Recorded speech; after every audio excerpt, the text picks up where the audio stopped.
ఒకప్పుడు ఇల్యూషన్ అనేది కొంచెం డౌట్ ఉంటుండే. నేను మొత్తం చెప్తా బ్రీఫ్‌గా చిన్న చెప్తా. అయితే రీసెంట్‌గా ఒక 1 ½ ఇయర్ బ్యాక్ అయితే నేను ఒక నిషేధ్ ఒక బుక్ ఏదైనా ఉండేది. Book okay. జరదస్త్ర అని బుక్ చదివినా. అప్పుడు ఒక పీక్స్‌కెళ్ళిపోయింది. అంటే ఇదంతా ఇల్యూషనే, ఇదంతా మాయనే అని చెప్పేసి అట్లా వెళ్ళిపోయింది. హ్మ్.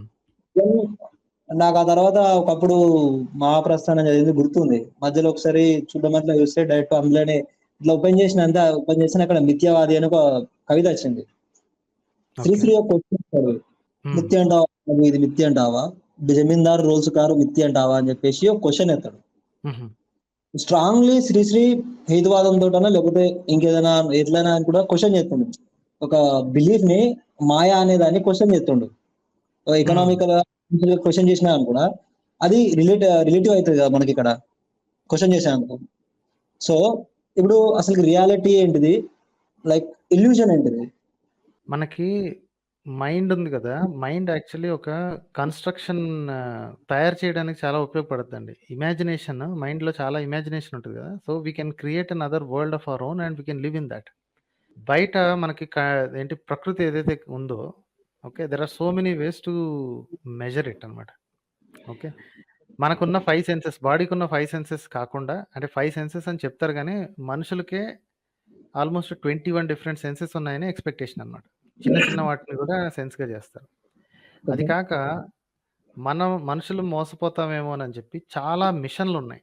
Okay. To find out reality. మన సెన్సెస్‌కి తెలియనివి కూడా తెలుసుకోవడానికి మిషన్స్ తయారు చేసుకున్నాం. ఓకే. ఓకేనా? సో, ఇల్యూషన్ అని ఎవరైతే చెప్తున్నారో, ఆ ఇల్యూషన్ ఎగ్జిస్ట్ అవుతుందా? లేకపోతే అది లేదా? అది ఓన్లీ మైండ్‌లో కన్‌స్ట్రక్ట్ అయిందా? మైండ్‌లో కన్‌స్ట్రక్ట్ అయితే we don't have to worry about it. ఎవరికి కావాల్సిన కథలు వాళ్ళు అల్లుకోవచ్చు. ఎవరికి కావాల్సిన కబుర్లు ఆళ్ళు చెప్పుకోవచ్చు. ఓకే. రియాలిటీలో ఎగ్జిస్ట్ అవుతుంది ఏదైనా సరే. Anything which they expect as రియాలిటీలో ఎగ్జిస్ట్ అవుతుంది అంటే దానికొక మేనిఫెస్టేషన్ ఉండాలి. కొంతమంది ఇక్కడికొచ్చేసరికి ప్రతీదీ వస్తువేనా కొన్ని అబ్స్ట్రాక్ట్ కాన్సెప్ట్స్ ఉంటాయి. For example honesty. ఓకే. నిజాయితీ అనేదుంది. నిజాయితీ అనేది ఒక వస్తువు కాదు. దాన్ని మరి ఒక పర్సన్‌లో నిజాయితీ ఉందో లేదో ఎలా కనిపెట్టాలి అని. ఓకే. దానికి మెజర్ చేయడానికి చాలా మెథడ్స్ ఉన్నాయి గదా! రైట్. నిజాయితీ ఏదైనా సరే ఎనీ అబ్స్ట్రాక్ట్ కాన్సెప్ట్‌ని కూడా మనం మెజర్ చేయడానికి అవకాశం ఉంది. ఎలాంటిదైనా సరే. Tell me anything that you think of which is not thing అంటే వస్తువు కానిది ఏదైనా సరే మెజర్ చేయొచ్చు. కానీ మనిషి మైండ్‌లో మాత్రమే తయారు చేసుకునే అది లేని దాన్ని ఊహించుకొని చేసుకున్న దాన్ని మీరు ఎంత ట్రై చేసినా ప్రూవ్ చేయలేరు. మిథాలజీ, మిత్స్ ఈ ఈ అంటే దేవుడు, దెయ్యం అనే కాన్సెప్ట్ రైట్? అంటే ఇప్పుడంటే నిజాయితీ పెరిగి కొంతమంది నీట్‌గా దీన్ని ఫిక్షన్ అని నీట్‌గా రాస్తున్నారు. ఓకే. సైన్స్ ఫిక్షన్ అని. ఆ సైన్స్ ఫిక్షన్ అని రాయకుండా ఉండుంటే మరి చాలా మంది అది నిజమని నమ్మేసేవాళ్ళేమో తెలీదు. Hmm. Right? So, if you are asking రియాలిటీకి, ఇల్యూజన్‌కి ఏంటి తేడా అంటే రియాలిటీ ఈస్ మెజరబుల్ అండ్ మెజరబుల్‌తో పాటు ఏదో విధంగా అనుభూతి చెందొచ్చు. ఇల్యూజన్ మనకు తప్ప ఇంకెవ్వరికీ తెలీదు. కాకపోతే you can have shared illusions. అంటే నేను కూడా ఏ దేవుడిని పూజిస్తున్నానో మీరు అదే దేవుడిని పూజిస్తుంటే ఇద్దరం కలిసి మీది తినాలే, మాది తినాలే అని చెప్పుకొని కబుర్లు చెప్పుకోవచ్చు. But both are sharing an illusion. It's not reality. Right? Okay. So, అంటే అట్లని కాదన్నా ఫర్ ఎగ్జాంపుల్ ఆహ్, ఇట్లా అంటే నేచురల్ వరల్డ్‌లో ఇప్పుడు మనమేదైతే ఎగ్జిస్టింగ్‌లో ఇక్కడ ఉన్నామో, ఇదేం నాకు ఇల్యూజన్ అనిపిత్తలేదు అని మనం కొన్ని కొన్ని ఫోటోలు చూసినప్పుడు మన కంటికి హ్మ్. మాత్రమే ఇల్యూజన్ కనిపిత్తది. కాకపోతే అది రియాలిటీలో అది ఇల్యూజన్ కాదు. It's just what we are seeing. అది హ్మ్. హ్మ్. అబ్జర్వ్ చేస్తున్నా. But when I went like కాస్మోస్‌కెళ్ళినప్పుడు ఈ పెద్ద పెద్ద యూనివర్స్‌ని చూసినప్పుడు, మళ్ళా ఈ హ్మ్. ఫిజిక్స్‌ని అర్థం చేసుకొని ట్రై చేసినప్పుడు భయమేసేస్తది. అసలుకి ఇంత పెద్ద విషయంలా మనం ఉన్నాం గింతంత బుడ్డగాళ్ళము. దీనికోసం అని హ్మ్. చెప్పేసి అది రియాలిటీయా? కలనా? లేకపోతే ఇంకొక డైమెన్షన్‌లో ఇంకేమైనా జరుగుతుందా? ఇట్లాంటియన్నీ క్వెషన్ చేసే కన్నా భయం ఎక్కువ పడతది కదా! అందుకే ఇల్యూషన్ హ్మ్. అనేది తెలియదు. అసలుకి ఏ ఇల్యూషన్ నమ్మాలా? అంటే ఫర్ ఎగ్జాంపుల్ మనం బతుకుతుంది ఒక ఇల్యూషన్ అనుకోవాలా? లేకపోతే లైక్ సైన్స్ చెప్పినట్టు కాస్మోస్‌లో ఇంకొక డైమెన్షన్‌లో జరుగుతుందనుకున్నట్టు అట్లాంటి అవన్నీ కూడా హైపోథిసిస్ అని నాకు తెలుసు. కానీ హ్మ్. ఎందుకవి నిజం గాకూడదు? నిజం కావచ్చండి. ఆధారం ఉంటే నిజం నమ్ముకోవడానికి యాక్సెప్టెడ్. ఇప్పుడు మన మనుషులకి ఉన్న ఒకే ఒక కేపబిలిటీ ఏంటంటే you can entertain the thought in your mind without accepting it. Okay. ఏదైనా ఇప్పుడు నేను నా నా పరంగా ఆలోచిస్తే దేవుడు అనే కాన్సెప్ట్ లేడు. ఓకే. కానీ ఒక భక్తుడు ఎలా ఆలోచిస్తాడో ఐ కెన్ ఫీల్ థట్. అది ఒకప్పుడు నేను ఎస్టిమేట్ చేశాను కాబట్టి అయ్యుండొచ్చు. లేదా even I have never been a Christian or a Muslim, right? But I can imagine exactly how they feel, right? ఎందుకంటే నాకు ఇంకో రిఫరెన్స్ పాయింట్ ఉంది కాబట్టి. అలాగే there are some things you can never feel. For example ఈ delivery pains ఎలా ఉంటాయనేది ఒక మగవాడు ఎప్పటికీ తెలుసుకోలేడు, రైట్? ఈక్వివలెంట్ పెయిన్స్‌ని డిస్క్రైబ్ చేయగలమే కానీ ఎగ్జాక్ట్‌గా ఆ పెయిన్ ఎలా ఉంటుంది అనేది కనీసం ఎస్టిమేట్ కూడా వేయలేడు. అవును. చాలా నొప్పి అన్న సంగతి తప్ప ఇంకొక విధంగా there is no other way to measure it, um. Right? So ఇలాంటి వాటి గురించి అయితే డిస్కస్ చేసుకోవచ్చు. సో ఇప్పుడు నాకు డెలివరీ పెయిన్స్ గురించి స్త్రీల ఇబ్బందుల గురించి తెలియవు కాబట్టి నేను అసలు మాట్లాడడానికి కూడా అర్హుడు కాదా అంటే అర్హత ఉంది. కాకపోతే you cannot claim that I know it, right? We can know that I can understand it. అలాగే ఇతరుల ఇల్యూజన్స్ కానీ ఇతరుల ఫీలింగ్స్ కానీ all you can do is understand. You can never feel it, right? అదే అన్న అప్పటి నుంచి ఈ ఈ మిథ్యావాది లైక్ ఇల్యూజన్ అనేది మైండ్ లోకి ఎక్కిపోయింది. ఏం చేద్దామని అని కూడా అంటే ఏదైనా కెరీర్ చూస్ చేసుకుందాం అలా ఇంకేమైనా చేద్దామని అని కూడా విచ్ ఇస్ లైక్ అవసరమా? ఇవన్నీ కూడా ఫస్ట్ థింగ్ ఏంటంటే అది ఒక నిహిలిస్టిక్ థాట్ అండి. అంటే ఇక ఇదంతా ఏముందిలే అంతా అయిపోతుంది కదా, మనం చాలా చిన్న కదా, మనం ఏం చేస్తే ఏం గొప్ప అని.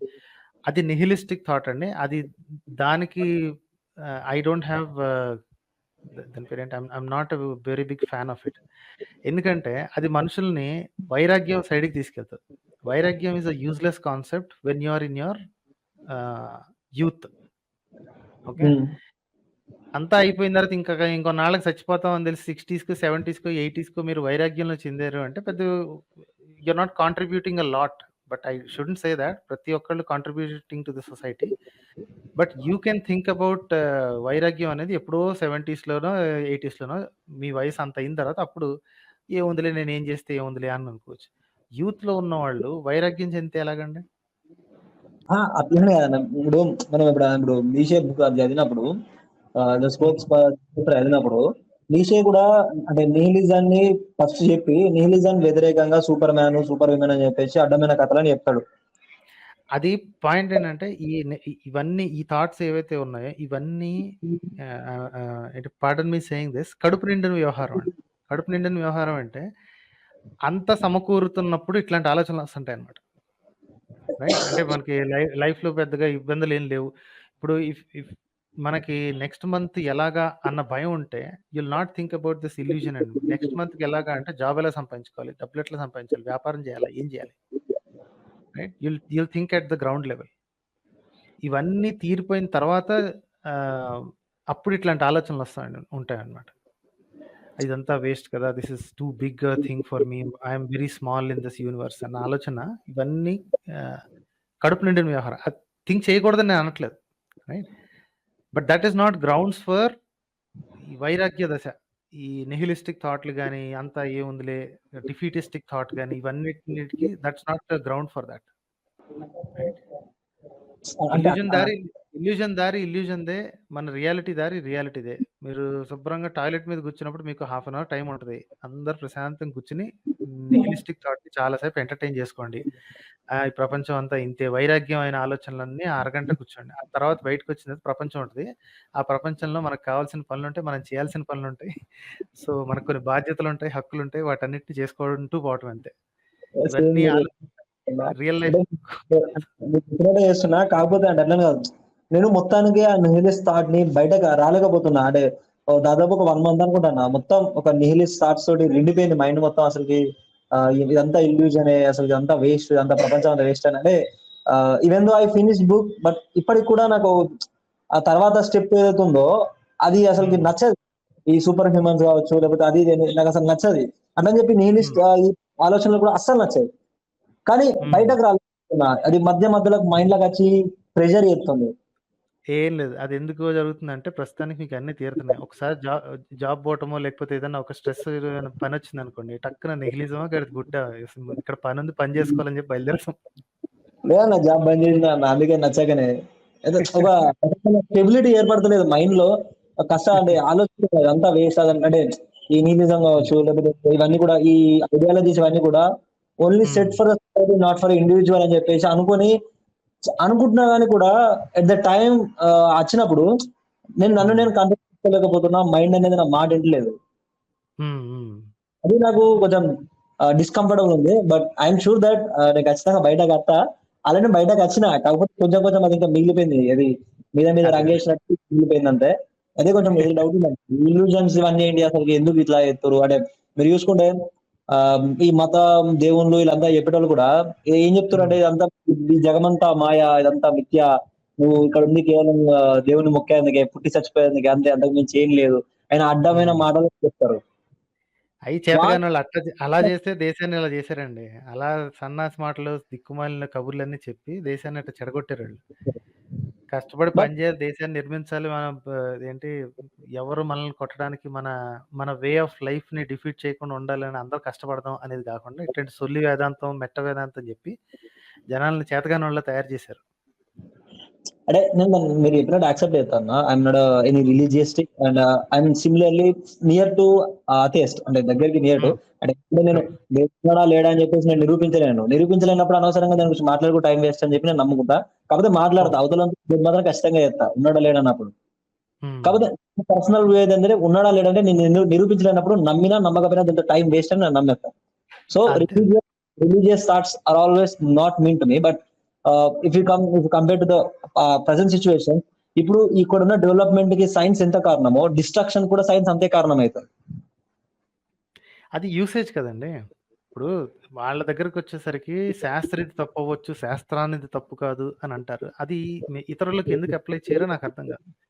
ఇప్పుడు మీ చేతికి ఒక కత్తిచ్చామండి. మీరు దాంతో యాపిల్ కోసుకోవచ్చు, జాంకాయ కోసుకోవచ్చు, మనుషుల పీకలు కోయొచ్చు. రైట్? Usage of it. ఆ యూసేజ్‌ని పట్టుకొని అదే సైన్స్ అంతా ఇది అంటే మరి అట్లాంటప్పుడు మనం చేసే ప్రతి ఒక్కటి కూడా టెక్నాలజీతో సంబంధించిందే. మరెందుకు బతుకున్నట్టు ఇంకని? రైట్? ఏమన్నా తేడా వస్తే పరిగెత్తుకుంటూ హాస్పిటల్ దగ్గరికి పోతాం. మరి హాస్పిటల్ దగ్గర పోకూడదు గదా! సైన్స్ ఇచ్చింది గదా! సైన్స్ అంతా డిస్ట్రక్షన్‌కి కారణమవుతున్నప్పుడు ఎళ్ళకూడదు. ఇండివిజువల్ గా రైట్? చెప్తున్నాను, ఇండివిజువల్ గా చెప్పట్లేదు. ఇండివిజువల్ ఏం చెప్తానంటే what ever human is now using, everything is came from this our planet, right? So ఇక్కడ నుంచి వచ్చిందని మనం యూజ్ చేసుకున్నప్పుడు, దాని వల్ల వచ్చే మంచిని మనం తీసుకుంటున్నప్పుడు చెడుకి ఎందుకు రెస్పాన్సిబిలిటీ తీసుకుంటున్నాం? I'm not telling to any individual person, I'm telling to entire human kind. No responsibility ఉందండి. ప్రతి ఒక్క scientists have never denied the responsibility. ఈ ఆటమ్ బాంబులు వాడేటప్పుడు గూడా సైంటిస్టులు నెత్తి నోరు బాదుకుని మొత్తుకున్నారు. బాబు నాయనా ఇది వాడితే ప్రపంచం ఒక్కసారిగా మారిపోతుంది. It will go to point of no return అని సైంటిస్టులు మొత్తుకున్నారు. But it was a political decision. Right? So, వాడుకునే చేతులు చెడుగా వాడడాన్ని ఫిక్స్ అయితే ఇంకేం జేస్తారు? దేన్నైనా సరే అంతే కదండీ! మంచికి వాడుకోవడానికి మంచికి, చెడుగా వాడుకోవడానికి చెడు. ఓకే, మీరు ఒక పొలిటికల్ పాయింట్ ఆఫ్ వ్యూ చెప్పారు కనుక ఐ అగ్రీ.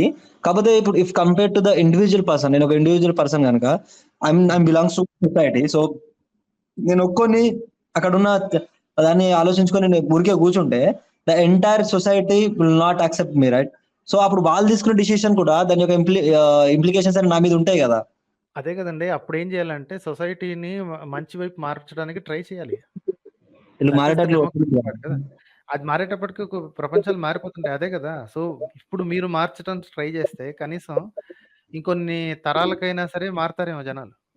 మనకి టైం లిమిటెడ్ కదండీ!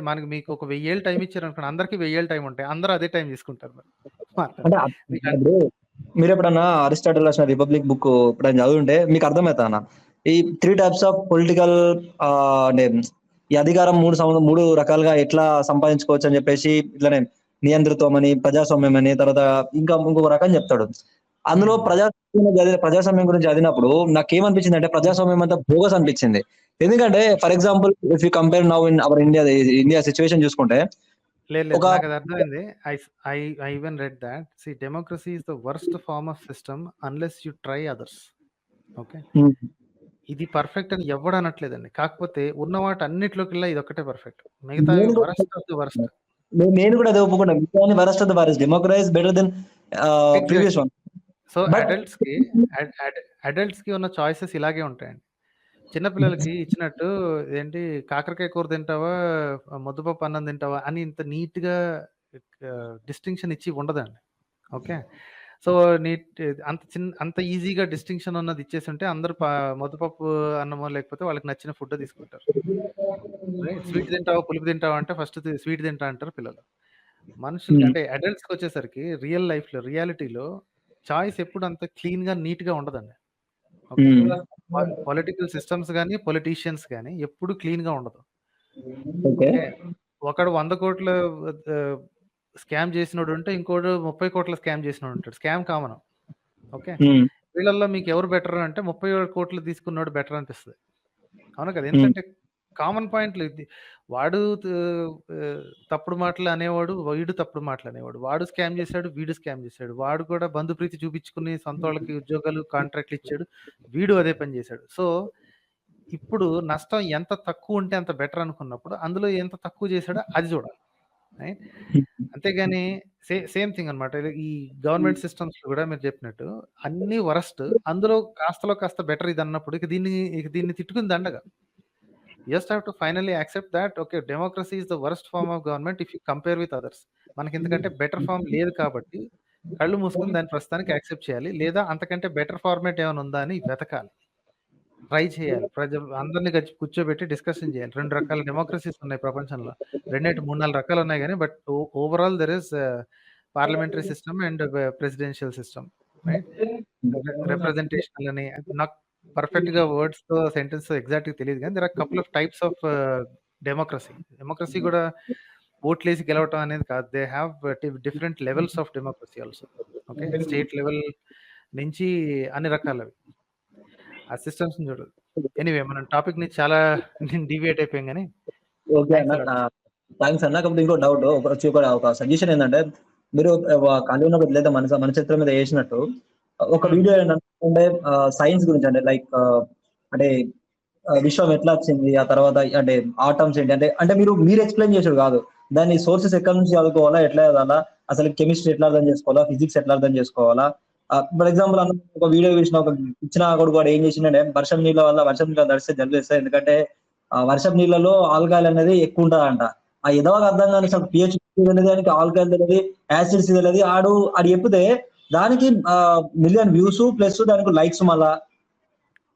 ఆడు కనీసం సైన్స్ కూడా తెలుస్తలేదు వాళ్ళకు. ఆల్కహాల్స్ తెలుస్తలేదు, యాసిడ్స్ తెలుస్తలేదు. ఆ నోటిఫికేషన్ చెప్పేస్తే వీళ్ళు గుడ్డు ఎడ్డోల లెక్క వింటురు. అంటే నాయన సింప్లెస్ట్ ఫార్మ్స్ లో కెమిస్ట్రీని అర్థం చేసుకోవడం ఎట్లా, ఫిజిక్స్ ని అర్థం చేసుకోవడం ఎలా, అసలుకి నేచర్ ని సింప్లెస్ట్ గా అంటే ఎటువంటి ఫార్ములాలు లేకుండా ఎటువంటి లేకుండా సింప్లెస్ట్ ఫార్మ్ గా అర్థం చేసుకున్నాడు ఎట్లా, దాన్ని లైఫ్ లో దాన్ని ఇంప్లిమెంట్ ఎట్లా చేసుకోవాలన్నది మీరు ఒక వీడియో మీరు అట్లాంటి చేసారు అనుకో, సిరీస్ చేసారు అనుకో, I think try it will చేస్తాను. పీపుల్. ట్రై చేస్తానండి. Okay, right. థ్యాంక్స్. థాంక్స్.